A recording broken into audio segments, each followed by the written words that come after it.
नमस्कार, DV live Chhattisgarh में आपका स्वागत है। छत्तीसगढ़ की तमाम बड़ी खबरों के साथ मैं हूं सिमरन कौर। आइए देखते हैं आज की सुर्खियां।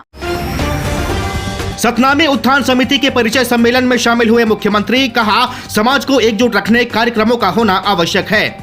कांग्रेस प्रदेश अध्यक्ष दीपक बैज ने भाजपा पर साधा निशाना, कहा जब चुनाव आते हैं तब भाजपा को भगवान राम की याद आती है। और स्वास्थ्य मंत्री श्याम बिहारी जायसवाल ने किया सिम्स का निरीक्षण, सिम्स में होंगी एम्स जैसी सुविधाएं, कोनी में 40 एकड़ जमीन आरक्षित।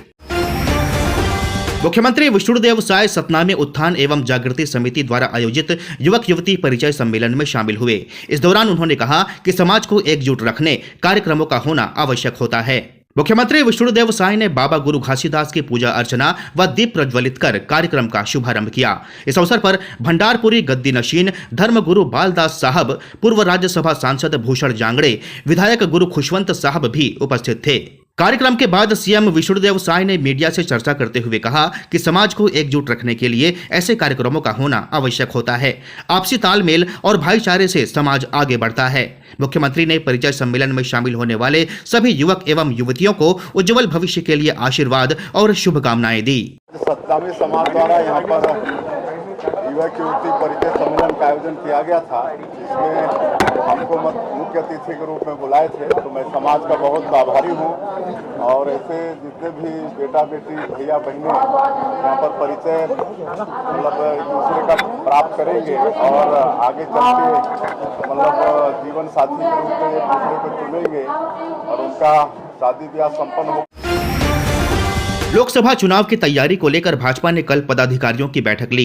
भाजपा की बैठक को लेकर कांग्रेस प्रदेश अध्यक्ष दीपक बैज ने निशाना साधते हुए कहा कि जब चुनाव आते हैं तब भाजपा को भगवान राम की याद आती है। चुनाव खत्म होते ही भगवान राम को भूल जाते हैं। मीडिया से चर्चा करते हुए कांग्रेस प्रदेश अध्यक्ष दीपक बैज ने कहा कि भारतीय जनता पार्टी भगवान राम के नाम पर चुनाव जीतना चाहती है, जबकि जनता बेरोजगारी व महंगाई से त्रस्त है। देश की जनता इसका जवाब देगी। जब जब उनको चुनाव आते हैं तो भगवान राम याद आते हैं। चुनाव खत्म हुआ तो फिर भगवान को भी वो भूल जाते हैं। तो ये भारतीय जनता पार्टी सिर्फ राम के नाम से चुनाव जीतना चाहती है, जबकि देश की जनता महंगाई, बेरोजगारी, अन्य मुद्दों से पूरी तरह से त्रस्त है। इस समय भारतीय जनता पार्टी को देश की जनता माकूल जवाब देगी। दीपक बैज ने कहा कि कल देर रात चुनाव समिति की घोषणा हुई है, जिसमें छत्तीसगढ़ के नेताओं को भी शामिल किया गया है। सभी लोगों से मिलकर हम आगामी चुनाव की तैयारी करेंगे। कल देर रात चुनाव समिति की घोषणा हुई है और प्रदेश अध्यक्ष होने के नाते और तमाम हमारे वरिष्ठ नेताओं को जगह मिली है। सभी लोगों के साथ मिलकर फिर आगामी हम लोग लोकसभा की तैयारी करेंगे और हमारा मकसद रहेगा कि लोकसभा में छत्तीसगढ़ से जितना ज़्यादा सीट हो सके जीत सके, ये हमारा टारगेट रहेगा। स्वास्थ्य मंत्री श्याम बिहारी जायसवाल ने बिलासपुर में सिम्स का निरीक्षण किया।